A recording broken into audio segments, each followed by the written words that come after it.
Magandang araw mga idol. Ito po magluluto ko ng biko. At ang ginawa ko ganito yung style ko. Bali, pinatoy ko muna yung latik niya. Tapos, ayan na siya. Sinasala ko na kasi luto na yung latik. Ganyan yung style ng pagluluto namin. Kasi, pag ganito yung style daw, masarap daw yung pagkaluto ng biko. At tigasin mo latik. Tapos yung pinaka-foil niya, magkita. Yan yung nangyari sa biko sa tigas. Kasi mas masarap daw yan, malinam na. Yan ang sa amin, ang tatanda. Ganyan, ayan. Kasi yung nagtiga dyan sa kawan, yan daw ang nagdadala ng hinamnam ng sarap sa biko. Yan daw talaga. Kaya kumisan, pag ano yan, pag ito ng biko, napakapaw ng biko. Napakasarap. Halo ko na yung bigas dyan. Yung, kain bigas. Hindi yung malagkit. Yan, nahalo na yung malagkit na sinain. Tapos, pag sinalo ko na, pag okay na, datang to, yung masukal. Ang ganyan. Ang style ng pagluto ng biko. Natulad yung unang style lang ng pagluluto, kakaiba. Ganito, yung ano muna yung asukal sa gata, ihalo. Ba yung style? Kung style yung ganito, yan lagay ko na yung asukal. Halo-halogin lang, sumipos lang. Yung ganitong style lang, nagawa namin.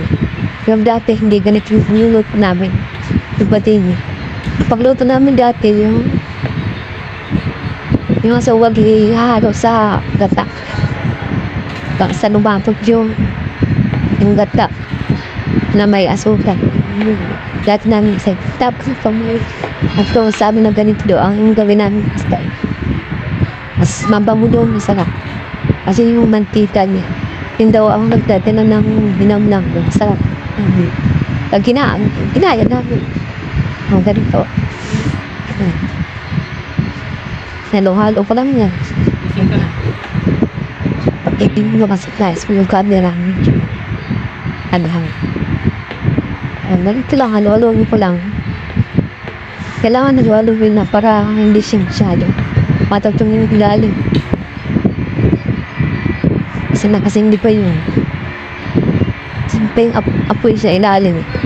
Kasi kailangan isig yan para matunaw yung asukal. Kasi kung hindi siya isig yung kala, hindi masyado matunaw yung asukal. Ganyan lang. Ganyan lang kadali. Ito yung luto ko ngayon. Tandiyan namin sa umaga, guys. Kasi request na mga pagtabar namin.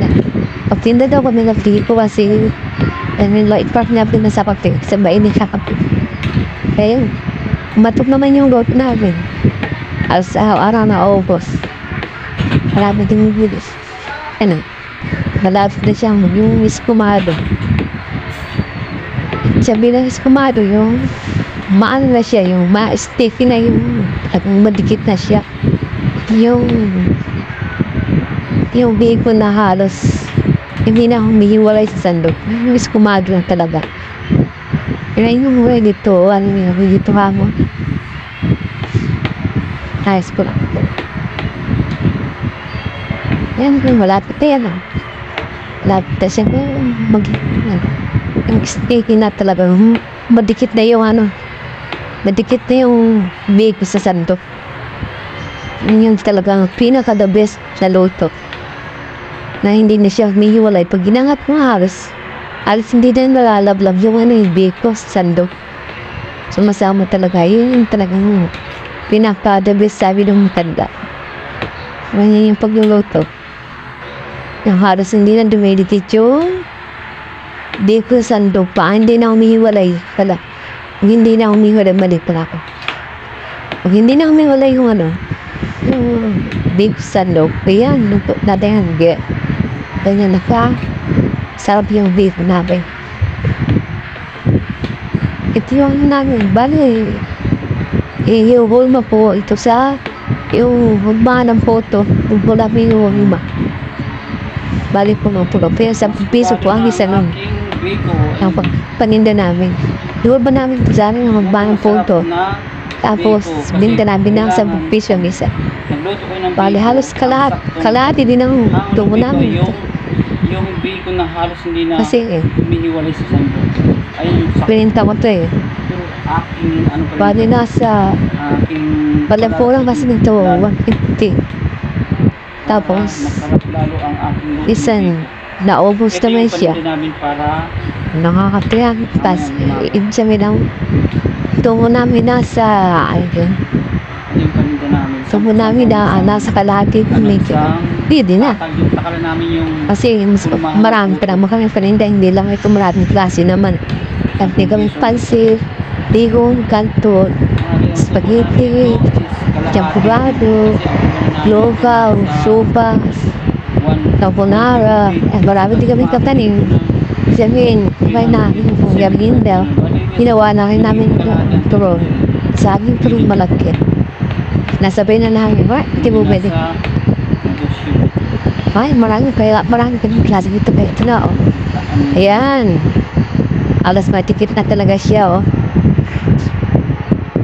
Alas hindi na siya umiiwalay sa sando. Sticky na talaga siya, sticky rice.